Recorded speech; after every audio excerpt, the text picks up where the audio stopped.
नमस्कार, न्यूज़ 24 में आपका बहुत बहुत स्वागत है। मैं हूं पल्लवी झा।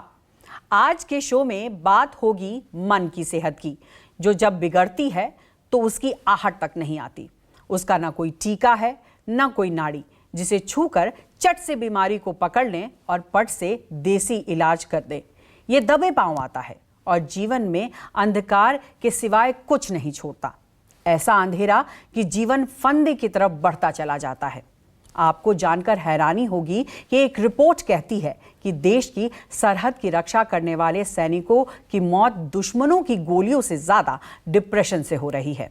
और फिर यही बात आती है मेंटल हेल्थ की, जिसकी चर्चा ना के बराबर होती है, और होती भी है तो गलत अवधारणाओं के साथ। ये ऐसी बीमारी है जो इंसान को दीमक की तरह खोखला कर देती है।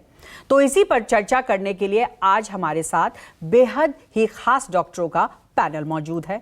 तो सबसे पहले परिचय करा देते हैं। डॉक्टर आरती आनंद, सीनियर मनोवैज्ञानिक, सर गंगाराम अस्पताल, मेंटल हेल्थ के क्षेत्र में 25 साल का अनुभव है। एडविजन लर्नर्स एजुकेशनल ऑर्गेनाइजेशन की को फाउंडर हैं। दिल्ली साइकैट्रिक सोसाइटी की सदस्य है। डॉक्टर राजेश सागर देश के जाने माने साइकैट्रिस्ट है। दिल्ली एम्स में डॉक्टर और प्रोफेसर है। मेंटल हेल्थ पर कई किताबें लिखी हैं और रिसर्च की है। 30 साल से मेंटल हेल्थ पर काम कर रहे हैं और कई अवार्ड से सम्मानित है। Doctor Tanuja Nisari all India institute of Ayurveda की डॉक्टर हैं। डॉक्टर भी हैं और डायरेक्टर भी हैं। नेशनल मेडिसिनल प्लांट बोर्ड के डीन भी रही हैं। आयुर्वेद के जरिए दशकों से कई बीमारियों में कारगर इलाज किया है।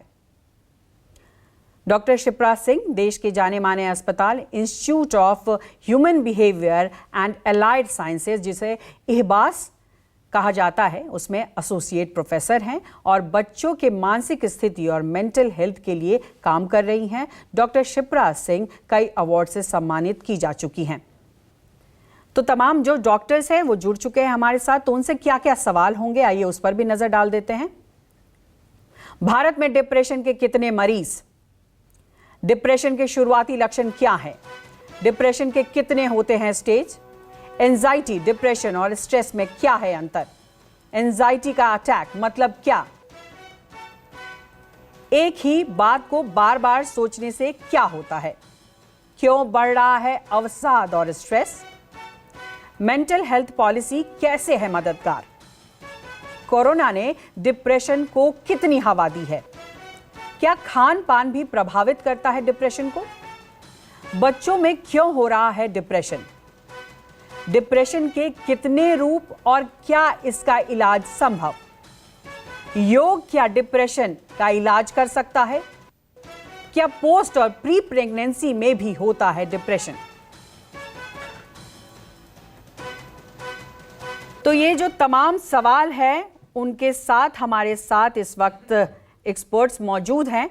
तो शुरुआत करते हैं सवालों के साथ कि आखिर ये जो देश में या पूरे विश्व में ये फैल रहा है वो किस तरीके का है और क्यों ये चिंता का विषय है।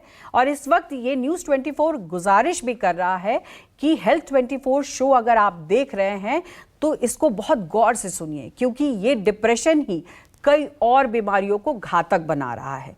कैसे, क्यों, इसी को समझने के लिए तमाम पैनल मौजूद है।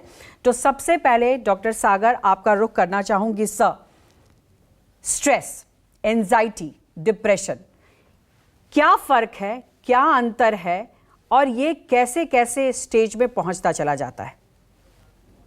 सही सबसे पहले तो आप सबको मेरा नमस्कार। और बहुत इम्पोर्टेंट डिस्कशन है ये, और सबसे ज़रूरी बात है कि आप मेंटल हेल्थ पे चर्चा कर रहे हैं हम सब विशेषज्ञों के साथ। और हमें ज़रूरी है हम सब पब्लिक तक पहुंचना, लोगों तक पहुंचना, और ये बहुत बड़ा ज़रिया है। आप सभी के साथ हम जुड़ सकते हैं और कनेक्ट हो सकते हैं। जहाँ तक आपने सवाल पूछा कि स्ट्रेस, एंजाइटी, डिप्रेशन क्या है, और तो देखिए, मैं ये बताना चाहूँगा कि पहले जैसे मैं डिप्रेशन की बात करूँ तो डिप्रेशन एक मन की बीमारी है। मन जैसे एक वेव की तरह होता है, एक वेव ऊपर आती है, एक वेव नीचे जाती है। तो ऊपर का मतलब है जब हम खुश होते हैं, नीचे का मतलब जब हम थोड़े उदास होते हैं। और जीवन में इतने उतार चढ़ाव हमारे जीवन में आते हैं और ये स्वाभाविक है। हमें जो है मन, अगर कोई काम अच्छा होता है तो हमें हमारा मन खुश हो जाता है। जब कुछ हमारे साथ गलत होता है या खराब होता है तो हम उदास हो जाते हैं। तो ये स्वाभाविक एक नेचुरल बात है जो अगर ऐसा होता है तो इससे घबराए ना। लेकिन अगर ये बहुत ज्यादा हो जाता है, इसकी तीव्रता सीवियरिटी ज्यादा हो जाए या बिना कारण के हो जाए, या जब हो जाए तब आप जो है काम करना बंद कर दें, लोगों से मिलना जुलना बंद कर दें, या आपकी फंक्शनिंग आपकी खराब हो जाए, तब ये डिप्रेशन के लक्षण हो सकते हैं। मुख्य रूप से डिप्रेशन को डायग्नोज करना बड़ा आसान है। आप कोई भी अपने आप पे या आपके परिवार में कोई या जहां आप काम करते हैं उसको है, तो लक्षण हो जो 2 हफ्ते से ज्यादा हो, 2 सप्ताह से ज्यादा हो, मेनली अगर आपका मन उदास है या आपके काम में मन नहीं लग रहा या आपको थकावट महसूस हो रही है, ये जो 3 मुख्य सिम्टम्स होते हैं, इनमें से अगर 2 हैं आपको और उसके अलावा आपको जो है आपको अपने आप को हानि पहुंचाने के ख्याल आते हैं, आपकी भूख कम हो गई है या आपके वजन कम हो गया है या आपको नेगेटिव ख्याल आते हैं, अगर ये भी है तो आपको डिप्रेशन के लक्षण हो सकते हैं, जिसको आसानी से पहचाना जा सकता है। और अगर डिप्रेशन का मतलब ये नहीं है कि आपको सारे ही सिम्टम होंगे, अगर आपको 4 सिम्टम भी हैं, 5 सिम्टम भी हैं, तो भी आप डिप्रेशन का डायग्नोसिस बन जाता है। और डिप्रेशन पूरी तरह से इलाज संभव है इसका। ये बहुत बड़ी गलत भ्रांति है कि अक्सर लोग समझते हैं कि इसका इलाज नहीं है, पूरी तरह से इलाज है। जहां तक एंजाइटी की बात है, एंजाइटी मतलब घबराहट, एक तरह का डर, एक तरह की बेचैनी, एक तरह का जिसको हम कहते हैं रेस्टलेसनेस, तो वो एंजाइटी होती है। और डिप्रेशन और एंजाइटी दोनों ओवरलैप भी कर सकता है। और ये कहा जाता है जिस व्यक्ति को डिप्रेशन है उसको 70% उसको एंजाइटी के भी सिम्टम्स होंगे। तो 70% एंजाइटी, बेचैनी, घबराहट, ये सारे लक्षण अगर हैं, जैसे कि दिल का धड़कना या हाथ पैर कांपना या जो है एक तरह का जैसे मान लीजिए सर में दर्द होना, तो ये सब एंजाइटी के भी लक्षण हो सकते हैं। और अगर ये बहुत सीवियर हो जाए तो इसको पैनिक अटैक हम कहते हैं। सर लेकिन तो ये मैं तो यहाँ हो पे गया एक चीज एंजाइटी। मैं आपको रोकना चाहूंगी सर। जैसे आपने कहा कि एंजाइटी 70% लोगों में होता है अगर डिप्रेशन में है तो, लेकिन यहाँ मैं एक चीज समझना ये चाह रही थी, क्या स्ट्रेस एंजाइटी पैदा करती है और एंजाइटी जब बढ़ती है तो डिप्रेशन होता है? ये क्या स्टेजेस हैं या फिर अलग अलग पार्ट हैं? बिल्कुल बिल्कुल, वो उसी पे हमने डिप्रेशन बता दिया, हमने एंजाइटी बता दिया, अब हम आते हैं स्ट्रेस पर। देखिए, स्ट्रेस का मतलब ये होता है तनाव। स्ट्रेस जो है, अगर इसके कई सारी परिभाषा है।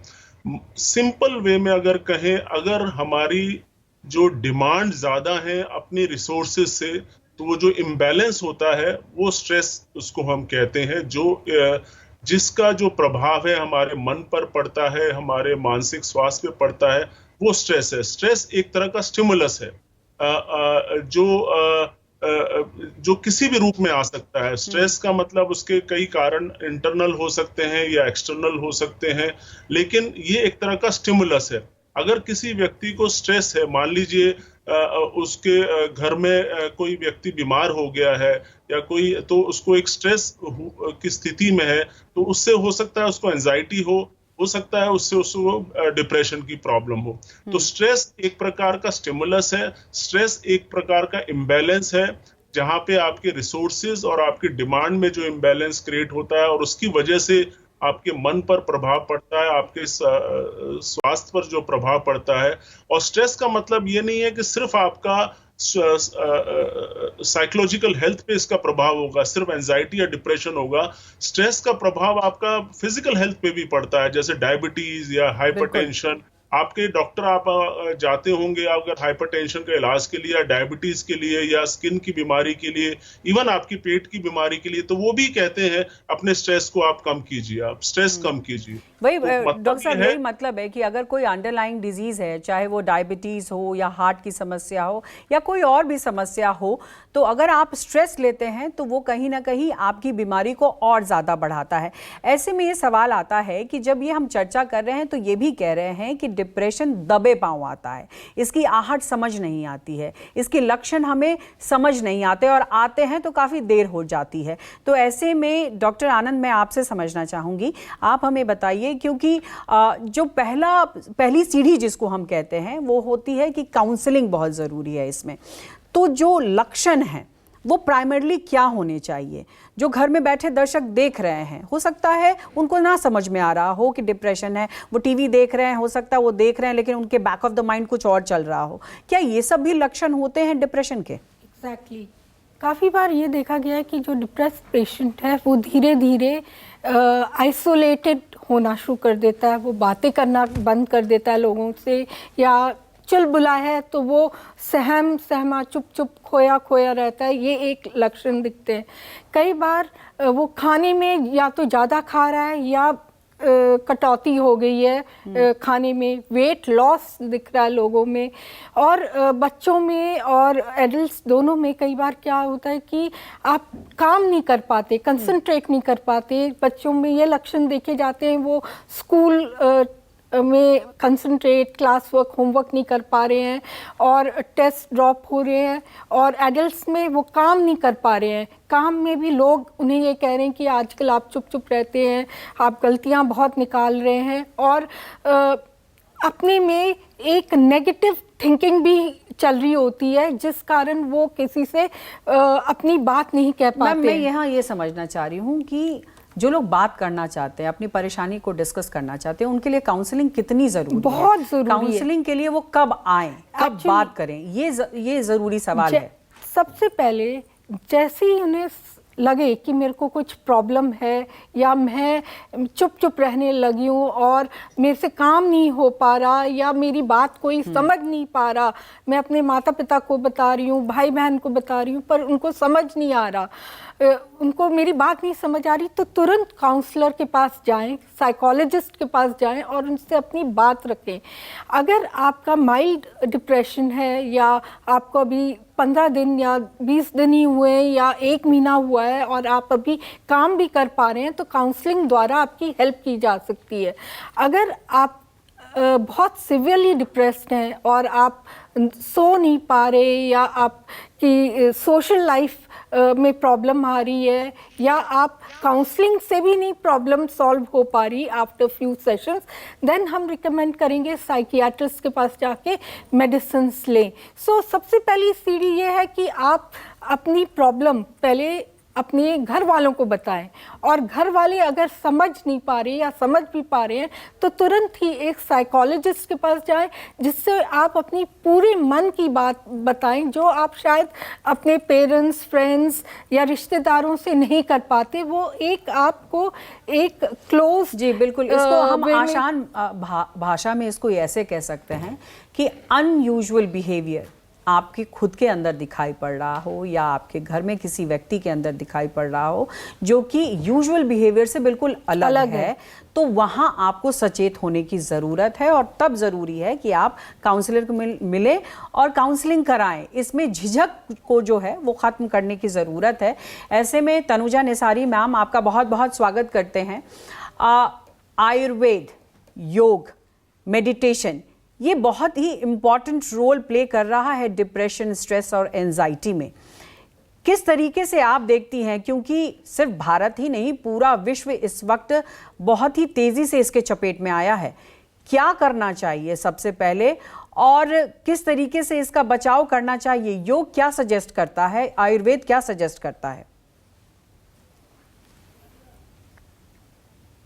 इम्पोर्टेंट सवाल है ये, और आयुर्वेद और योग दोनों भी इसमें अहम भूमिका निभा सकते हैं। सभी मनोविकारों की, मुख्यतः जो डिप्रेशन की बात अभी चल कर रही थी, एंजाइटी और डिप्रेशन जिसको मनोदैन्य और विषाद कहा है आयुर्वेद में, तो इसका उपचार, सभी मनोविकारों के उपचार का एक ही सूत्र चरक में कहा है, चरक चिकित्सा में ये कहा है कि मनसो ज्ञान विज्ञानम धी धैर्य समाधि भी, और धी धैर्य आत्मविज्ञानम मनो दोषौषधम परम। इसका मतलब ये है, जैसे अभी बात चल रही थी काउंसलिंग की, तो और 2020 का भी एक अपने अगर डिप्रेशन का, मेंटल हेल्थ डिसऑर्डर का लोगो ही, मोटो ही यही था, लेट अस स्पीक। मतलब आप अपनी दिल की बातें, दिल में जो बोझ बना के बैठे हैं वो बोलिए। एंड आयुर्वेद भी ये कहता है कि अपने आप का हौसला बढ़ाना, मन की ताकत बढ़ाना, और जो काउंसलर है, साइकोथेरेपिस्ट है, जो बुजुर्ग है, अपने हैं, वो इसमें धैर्यता से हौसला बढ़ाने का, मन की ताकत बढ़ाने का काम करती है। आत्मविज्ञानम, क्योंकि कई बार गलत फहमियों से, अपने आप पे बहुत, अपने आप से भी गलत, बहुत ज्यादा उम्मीदें रखने से या कम समझने से डिप्रेशन होता है। तो to understand the reality and to develop the attitude to cope up with the situation, जिसको हम एक सकारात्मक सोच कहते हैं, तो ये एक इसका मूल उद्देश्य है। और चतुसूत्री है पल्लवी जी, जिसमें आहार, विहार, विचार और औषध, मतलब आहार, विहार, विचार और औषध। तो आहार में हम कहेंगे स्मार्ट डाइट, दैट इज सात्विक। जो सात्विक है, तला हुआ, बासी, जंक फूड से परहेज रखना चाहिए। नहीं, बिल्कुल इस सवाल पर भी मैम आऊंगी कि खान पान का क्या रोल होता है और कैसे ये प्रभावित करता है और डिप्रेशन को बढ़ाता है। लेकिन इसी बीच एक सवाल ये भी ले लेते हैं, क्योंकि जब हम बात कर रहे हैं कि ये तेज़ी से बढ़ रहा है, तो इससे हमारे नौनिहाल भी अछूते नहीं हैं। हमारे बच्चों में भी जो लगातार हम देख रहे हैं डिप्रेशन के केसेस बढ़ते जा रहे हैं। ऐसे में डॉक्टर शिप्रा, सवाल मेरा आपसे कि आखिर बच्चों में क्यों बढ़ रहा है डिप्रेशन? वो तो मासूम होते हैं, उनके अंदर किसी तरीके की ऐसी कोई भावना नहीं होती है, कोई स्ट्रेस प्रेशर नहीं होता है, तो फिर क्यों बढ़ रहा है उनके बीच ये डिप्रेशन की परेशानी? नमस्कार। सबसे पहले तो मैं आपको धन्यवाद देना चाहूंगी कि आपने मुझे इस मंच पर आमंत्रित किया। जहां तक बच्चों में डिप्रेशन की समस्या जो तेजी से बढ़ती जा रही है, हम देख रहे हैं कि सबसे पहले हमें जानना जरूरी है कि डिप्रेशन जो है वो किसी एक पर्टिकुलर रीजन से नहीं हो रहा है, उसके बहुत सारे कारण होते हैं। और जैसा कि हमारा समाज जो बहुत तेजी से बदलता जा रहा है, बहुत सारी चीजें बदल रही हैं, उनका एक अच्छा खासा प्रभाव बच्चों पर देखने को मिल रहा है। जैसे जो कंपटीशन की भावना थी वो अब बहुत ज्यादा बढ़ गई है। ठीक। बच्चे पढ़ाई को लेकर जितना ज्यादा स्ट्रेस में आ रहे हैं, पहले भी होता था, पर अब वो चीज कॉम्पिटिटिवनेस बहुत ज्यादा हो रही है। उसके अलावा देखा जाए तो जो फैमिली स्ट्रक्चर था हमारा, पहले जॉइंट फैमिली सिस्टम था, तो घर में बहुत से लोग थे, बच्चे को अगर समस्या है तो वो किसी से भी शेयर कर सकता था। अब वो चीजें थोड़ी सी कम हो गई हैं। दोनों ही माता पिता वर्किंग हैं, कभी कभार समय का भी अभाव हो जाता है जो हम बच्चों को दे पा रहे हैं। उसके अलावा जितना टाइम आजकल बच्चे अपने गैजेट्स पे दे रहे हैं, बिल्कुल, रादर कि वो बाहर निकल के, जैसे पहले के टाइम में फिजिकल एक्टिविटीज होती थी, बच्चे गेम्स खेलते थे, मोहल्ले में बच्चे इकट्ठे होते थे और एक ग्रुप में खेला करते थे, वो चीजें आजकल बहुत कम हो गई हैं। और सोशल मीडिया का प्रभाव बहुत ज्यादा पड़ रहा है। अगर हम देखें तो आजकल हर छोटे बच्चे को पता होता है फेसबुक क्या है, ट्विटर क्या है। उस पे उनके लिए इम्पोर्टेंट हो गया है, फिजिकल एक्टिविटी ज्यादा इम्पोर्टेंट है कि उनको उनकी फोटो पे उनको लाइक्स मिल रहे। जी डॉक्टर शिप्रा, सिम्टम्स बता पाएंगी दूसरों की जो दर्शक देख रहे हैं, वो समझना चाहेंगे कि बच्चों में आखिर क्या सिम्टम्स हो जिस पर थोड़ा सा अलर्ट हो जाना चाहिए? सिम्टम्स क्या होने चाहिए? बच्चों में सिम्टम्स थोड़ा सा डिफरेंट हो सकते हैं अडल्ट से। अगर हम बच्चों में भी बात करें तो हम इसको भी डिवाइड कर सकते हैं, चाइल्ड एंड एडोलेसेंट्स। तो जो एडोलेसेंट एज ग्रुप है उसमें अगर हम देखें तो जो बेसिक सिम्टम्स हैं, जैसे हम ऑलरेडी डिस्कस कर चुके हैं, उदासीनता होना, निराशा होना, चीजों में मन नहीं लगना, तो ये सिम्टम्स तो आ ही सकते हैं। उसके अलावा आप ये देख सकते हो कि बच्चे का अचानक से पढ़ाई में मन नहीं लग रहा है, कंसंट्रेशन नहीं हो रहा है, उसके ग्रेड अचानक से खराब होते जा रहे हैं, या फिर बच्चा अलग रहने लगा है, बातचीत नहीं कर रहा है, छोटी छोटी सी बातों पर चिड़चिड़ापन आ रहा है। उसके खाने के पैटर्न में या उसका जो रूटीन जितना वो सोता था उसमें भी चेंजेस आ रहे हैं। ये सारी छोटी छोटी बातें हैं जिससे कि हमें मालूम चल सकता है कि थोड़ा बिहेवियर में चेंज आ रहा है।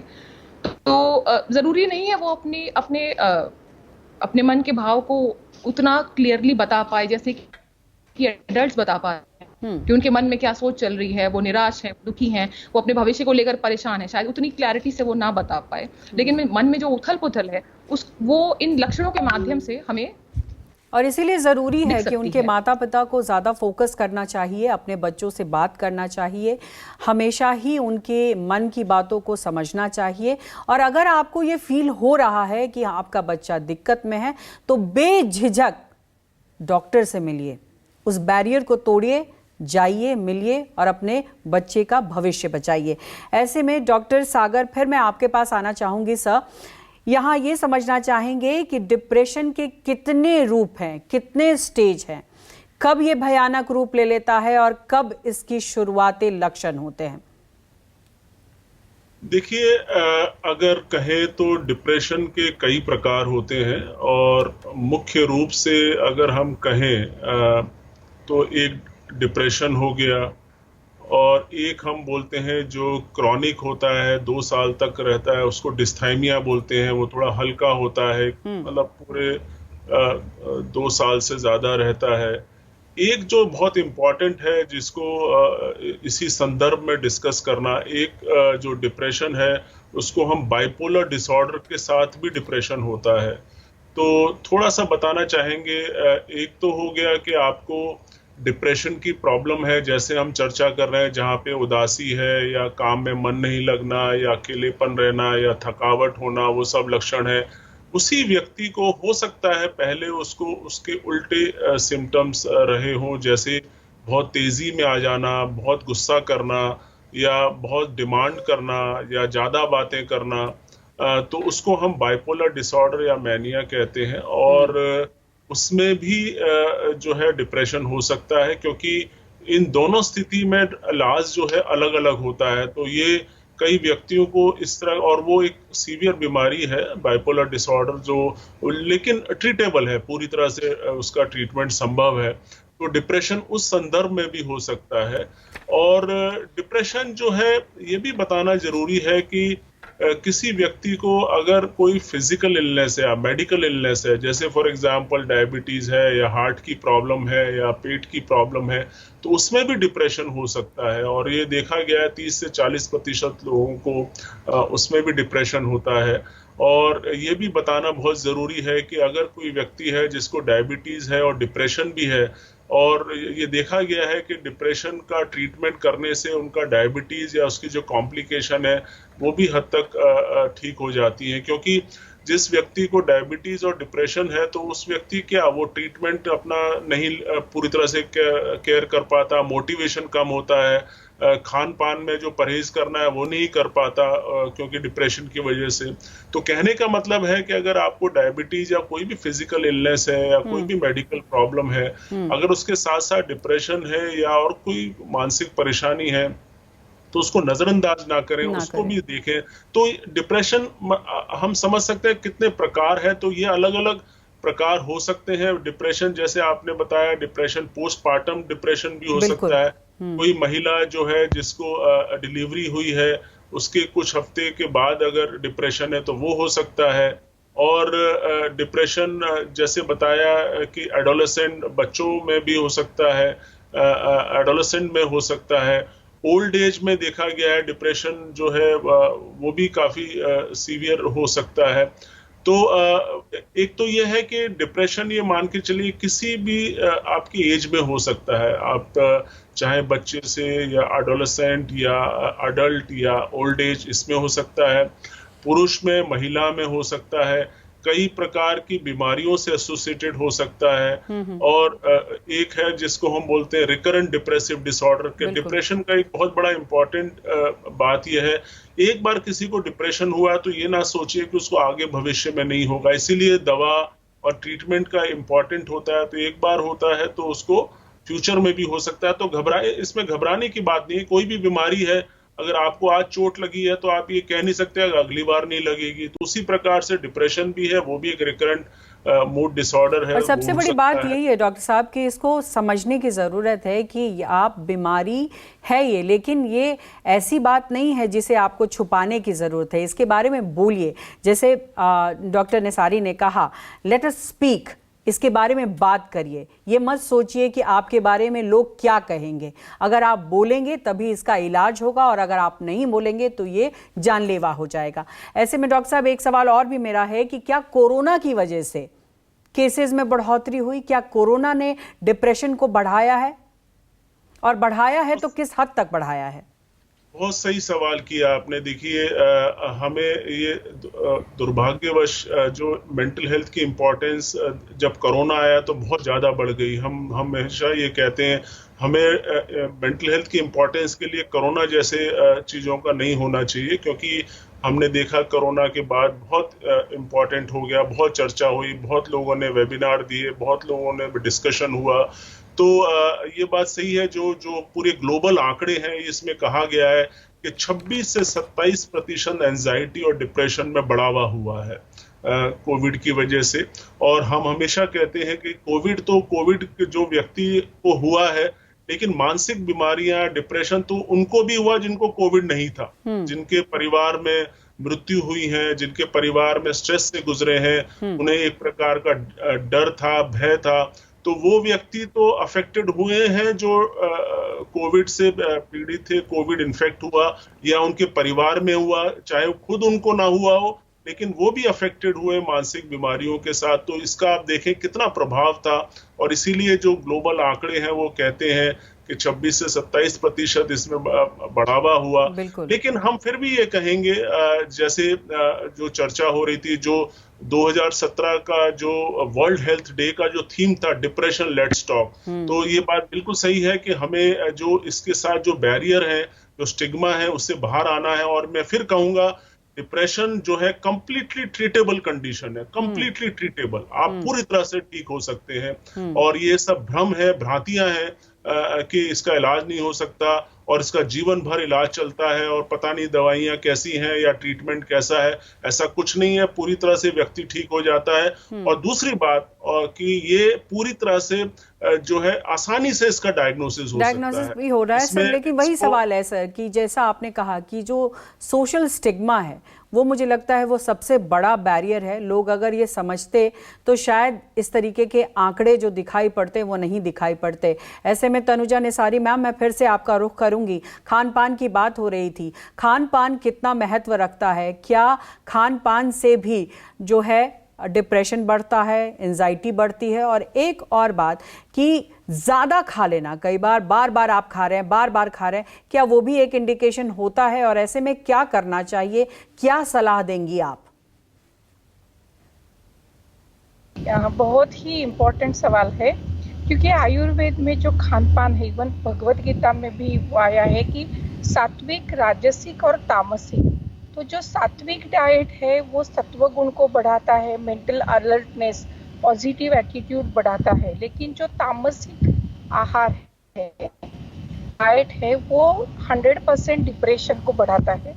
तामसिक क्या है? तो जंक फूड तो है ही, लेकिन जो बासी खाना, प्रदूषित अन्न, जैसे प्रिजर्व फूड है, टीन फूड है, फ्रीज का ज़्यादा खाना, या बहुत हेवी भारी खाना जिसमें हम बर्गर, चीज़, पिज्ज़ा, ये सभी चीज़ें आती हैं, वो जो भूख से भी ज़्यादा खाना, जितनी पचन शक्ति है उससे ज़्यादा खाना।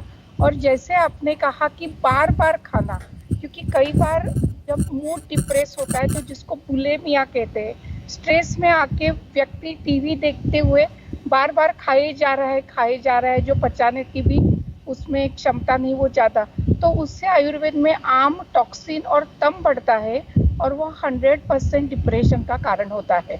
और दूसरी बात यह है कि इसको कम करने के लिए समय पे ताज़ा इज़ वेरी इम्पोर्टेंट, ताज़ा, हल्का और जो पचा सकते हैं, भूख जितनी है उतना खाना, ये इसका एक मूल सूत्र है आहार का जी। फल, सब्जी, ड्राई फ्रूट, अखरोट ये खाए। दूसरा, बिहार की भी बात मैं जरूर करूंगी कि योग और व्यायाम, क्योंकि डिप्रेशन में जो साइकोमोटर रिटार्डेशन है, तो स्टिम्युलेशन के लिए चलना दौड़ना, खासकर बच्चों को, तो बुजुर्गों को कम से कम आधा घंटा चलना, व्यायाम करना, योग करना, भ्रामरी, कपालभाति, ओमकार जैसे प्राणायाम करना, ये बहुत बहुत कारगर है। जी बिल्कुल मैम। तो ऐसे में मैं एक बार डॉक्टर आनंद आपसे पूछना चाहूँगी, कई बार बैठे रहते हैं लोग और भीड़ में होते हैं, लेकिन बैक ऑफ द माइंड बहुत कुछ चलता रहता है, उनको लगता है भीड़ में तो हैं फिर भी बहुत अकेले हैं, चुप रह जाते हैं, वापस जब घर आते हैं तो बहुत ज़ोर ज़ोर से रोते हैं। ऐसे मरीजों को आप क्या सलाह देंगी? ऐसे मरीजों को मैं यही सलाह दूंगी कि अपनी बात अपने अंदर ना रख के कम्युनिकेट करें कि क्या उनको प्रॉब्लम हो रही है, या अगर उनको ये लगता है कि मैं अपने घर में किसी को नहीं बता सकता या घर वाले नहीं समझेंगे, तो आप एक काउंसलर के पास जाके अपनी बात कीजिए। कई बार क्या होता है कि हम नेगेटिव थॉट्स और पैटर्न्स के शिकार हो जाते हैं कि हम नेगेटिव ही सोच रहे हैं या ओवर थिंकिंग कर रहे हैं। तो साइकोलॉजिस्ट आपकी हेल्प कर सकता है how to overcome negative thinking, और आपको ये भी बता सकता है कि कैसे नेगेटिव थॉट पैटर्न्स, कौन से नेगेटिव थॉट पैटर्न्स आपको डिप्रेशन ला रहे हैं और उनका किस तरह से जैसे कि कुछ एग्जांपल देना चाहेंगी आप कि कुछ नेगेटिव थॉट्स जिसको आ रहे हों? एग्जाम्पल मैं दूंगी। आजकल के जो एग्जाम्स में जो बच्चे आ रहे हैं वो ये सोचते हैं कि अगर मेरे मार्क्स कम आ गए तो पापा क्या सोचेंगे, या मेरे मैथ्स में कम आए हैं तो I am a failure, total failure. चाहे आपके हर सब्जेक्ट में 80-90% आए हैं, पर आप एक ही चीज़ के बारे में बार बार सोच रहे हैं। जब आप एक किसी और से बात करते हैं या साइकोलॉजिस्ट के पास आते हैं तो आपको वो फोकस हटाकर बताता है भाई सब में तो आपके 80-90 पे मार्क्स आए हैं, तो ये तो सब्जेक्ट्स की बात हुई मैम, क्योंकि सब्जेक्ट्स को लेकर जनरली बच्चों में ये कौतूहल रहता है और ये डर बनता है, और डर कब डिप्रेशन का रूप ले लेता है यही समझने की ज़रूरत है। डॉक्टर सागर, एक बहुत महत्वपूर्ण सवाल है सर मेरा, मेंटल हेल्थ पॉलिसी। ये मेंटल हेल्थ पॉलिसी को लेकर शायद बहुत ज़्यादा जागरूकता नहीं है लोगों के बीच। मैं बहुत संक्षेप में आपसे समझना चाहूँगी, ये कैसे लोगों के लिए मददगार हो सकता है और क्या इसमें और ऐड ऑन किया जा सकता है? बहुत सही सवाल है। देखिए, हमारा देश बहुत ही कुछ देशों में है जहाँ पे हमारा नेशनल मेंटल हेल्थ पॉलिसी है, और ये 2014 10 अक्टूबर हमारा मेंटल हेल्थ डे को भारत सरकार ने इसको रिलीज किया था। ऑलमोस्ट इसके 9 साल हो गए हैं, और बेसिकली ये पॉलिसी, इसमें विजन है, मिशन है, और इसमें बहुत सारी स्ट्रैटेजीज हैं कि हमें कैसे इसमें लोगों तक पहुंचना है, कैसे लोगों को सबको जागरूक करना है, कैसे हमें प्रिवेंशन और प्रमोशन पे ध्यान देना है, तो और ट्रीटमेंट करना है, रिकवरी पर ध्यान देना है। तो ये सारी स्ट्रैटेजीज हैं, उसमें अलग अलग स्टिग्मा को कैसे दूर करना है। तो ये बहुत ही कॉम्प्रिहेंसिव पॉलिसी है ये। और इसके तहत उसके बाद हम बता दें कि हमारा नया मेंटल हेल्थ एक्ट भी 2017 में आया है, मेंटल हेल्थ केयर एक्ट हम बोलते हैं। और ये सब जो है वो राइट बेस्ड है, बेसिकली सभी को इसको हम पहुंच सके, उनको ट्रीटमेंट दे सकें। तो ये पॉलिसी इसी के बारे में है। बिल्कुल सर, अवेयरनेस हो, लोगों तक सही इलाज पहुंचे, यही कोशिश और जागरूकता फैलाने की सभी कोशिश कवायद कर रहे हैं। ऐसे में आप सभी डॉक्टर्स और एक्सपर्ट्स का शुक्रिया, आप लोगों ने कीमती समय निकाला न्यूज़ 24 के दर्शकों के लिए। मेंटल हेल्थ को लेकर सरकार के साथ साथ समाज को भी जागरूक होना पड़ेगा। सुसाइड पर संवेदना या कमेंट पास करने के बजाय बेहतर है ऐसे मरीजों का हाथ थामा जाए और उनसे बात की जाए, ताकि डिप्रेशन, स्ट्रेस से जूझ रहे लोगों को सही और बेहतर जिंदगी दी जा सके। इसी सोच के साथ एक नए टॉपिक के साथ मिलते हैं अगले रविवार, वक्त दोपहर 3 बजे। स्वस्थ रहिए, सुरक्षित रहिए और देखते रहिए न्यूज़ 24।